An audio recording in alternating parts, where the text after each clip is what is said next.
우리 이재명 시장님과 안희정 지사님께 노무현 대통령은 무엇인가? 나에게 노무현 대통령은 어떤 존재인가? 예. 너무 아내만 사랑하지 마시고, 예. 안 지사님부터 하실래요? 예, 저에게 노무현 대통령은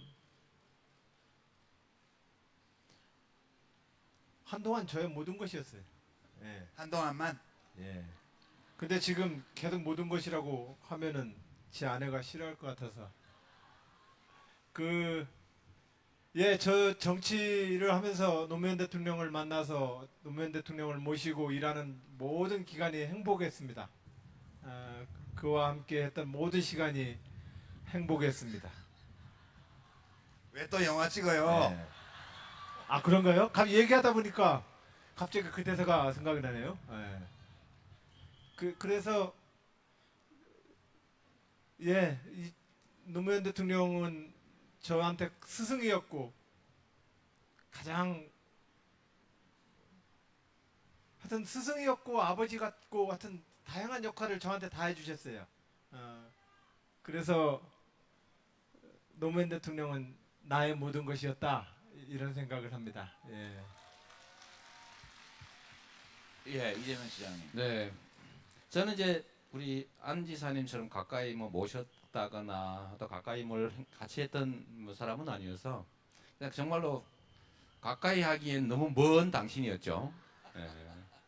제가 그래도 우리 민주사회를 위한 변호사 모임 같은 회원이었고 하지만 이 회원도 급이 있지 않습니까? 보기가 어려운 거예요. 예, 그런 분이셨는데 제가 구체적으로는 사실 이제 사법연수원 다닐 때 제 마음으로는 이제 어떻게 저 군사 정권에 임명받아가지고 판검사 하냐 하지 말자고 마음은 먹었는데 막상 먹고 살 자신이 없었어요. 26살에 개업을 해서 어떻게 먹고 살겠어요? 근데 그 용기를 주신 분이 노무현 대통령이세요. 그때 이제 노동인권 변호사 활동을 하고 계셨는데 사법연수원에 강연을 처음 오셔가지고 참 이런저런 얘기 많이 하시는데 재밌는 분이시죠. 근데 정말 재밌더라고요. 뭐 하면 안 되는 얘기도 막 하고 그랬어요. 제가 그런 얘기 하면 안 되잖아요, 그죠? 근데 그 중에 제가 그때 배운 거죠. 변호사는 굶지 않는다.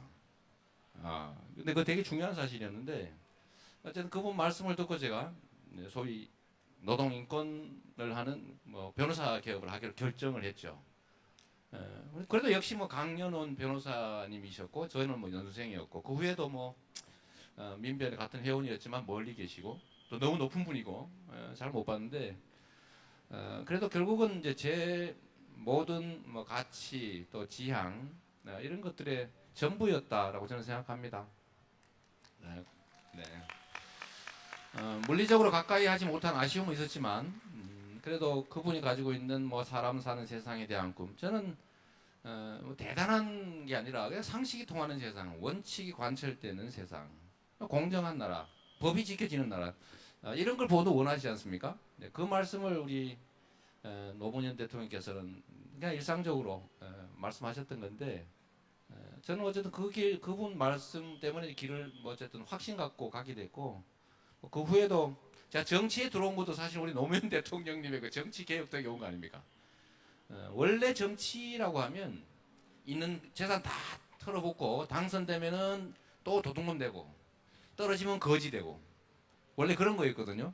그래서 용기 있는 나쁜 사람만 하는 게 정치였는데 그 노무현 대통령이 돈을 못 쓰게 만들었고 총재한테 안 빌어도 기관당원 투표하면 후보되게 만들어놨고 또 비용 다 합법적인 비용을 돌려주고 이러니까 안 할 이유가 없잖아요.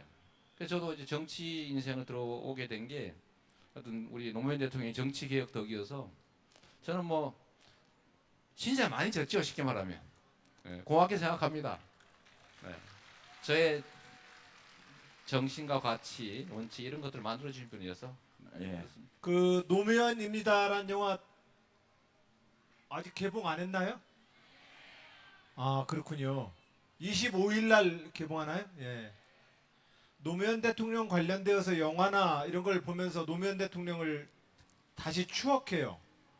마자네가 절에서 저 사람한테 뿅 갔어. 이런 느낌들. 근데 그게 뭐냐면 와 정말 깨끗해요. 막 맑은 거울을 보는 것 같아요.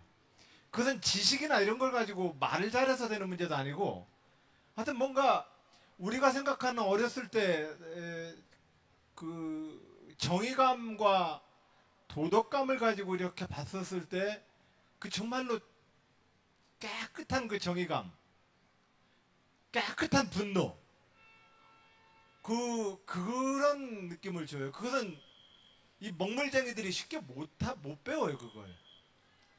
예. 이 뭔가 이렇게 자꾸 세상을 지식을 가지고 이렇게 배웠던 사람들은 원래 날 것에 자기 정의로운 감정을 가지고 세상을 보는 게 아니라 논리를 가지고 자꾸 세상을 보기 때문에 노무현 맛이 안 나와요. 예. 그래서 노무현 대통령 관련돼서 영화를 볼 때마다 참 넘사벽이다 이런 생각을 합니다. 예. 예, 자꾸 비교하시지 말고요. 그 자꾸 비교하시는데 비교할 필요 없어요. 우리 각자 다른 인격의 주체니까요. 제가 노무현 대통령을 생각하면 여러 가지 서로 충돌하는 감정이 생겨요. 저는 여러분들 혹시 누구 좋을 때 어떤 사람 좋아할 때 그 사람 완벽해서 좋아해요? 엄청 훌륭하기 때문에만 좋아합니까? 그게 아니잖아요. 사람 좋은 거는 그냥 좋은 거잖아요. 예, 저는 노무현 대통령이 이게 단적으로 말하면 이 세상에 단 하나였던 사람이라고 생각해요. 굉장히 독특한 분이세요. 결함이 없는 분이 아니고 결함이 많았어요. 근데 그 결함을 다 채우고도 남을 만한 강점, 장점, 미덕을 가진 분이셨거든요. 어찌 보면 한 사람의 인격 안에 우리 호모사피엔스가 집단적으로 다 가지고 있는 온갖 면들이 그 사람 한 사람 안에 다 모여 있다는 느낌이 들 때도 저는 있었습니다. 그래서 저한테 노무현 대통령님은 좀 아직도 상처예요. 상처. 이렇게 생각하면 좋은 것만 더 떠올라야 되는데 그렇지 않은 감정들도 굉장히 많이 떠오릅니다. 그래서 왜 이 상처가 남았을까 이렇게 생각을 해보니까 되게 우리 노무현 대통령님은 내 삶의 의미가 뭔가 이거를 굉장히 젊었을 때부터 돌아가시는 그날까지 계속 고민하셨던 분이라는 생각이 들어요. 계속 고민하신 거죠. 그렇게 살아가신 것도 그렇게 떠나가신 것도 어찌 보면 당신의 인생의 근거, 삶의 의미 이런 것들을 계속 탐색하는 과정 그리고 그 결과로서 온 것이 아니었나 이렇게 생각하고 사실 좀 너무 일찍 가셔가지고 그죠? 너무 일찍 가셔서 아쉽지 그분의 삶 자체는 되게 괜찮았던 것 같아요. 저는 그렇게 생각하고 예. 결함이 없기 때문에 그냥 훌륭했기 때문에 좋아했던 분이 아니고 그 모든 것들을 다 가지고 있으면서 더 훌륭한 곳으로 상태로 그리고 더 고양된 그런 삶으로 더 큰 의미를 향해서 그렇게 끝까지 계속 가셨던 분이기 때문에 이렇게 좋아하는 마음이 여전하고 끝까지 못 가셔서 상처로 남은 게 아닌가? 그런 생각이 좀 들어요. 이 상처를 어떻게 다 치유할지에 대해서는 좀 이따 좀 더 얘기할 기회가 있을 거라고 저는 믿습니다. 대통령께서 만약 살아계셨더라면 지난 겨울에 촛불 집회와 대통령 탄핵 헌법재판소의 인용 결정 그리고 이번 대통령 선거의 결과를 보시면서 어떤 감정을 느끼셨을까 되게 궁금해져요.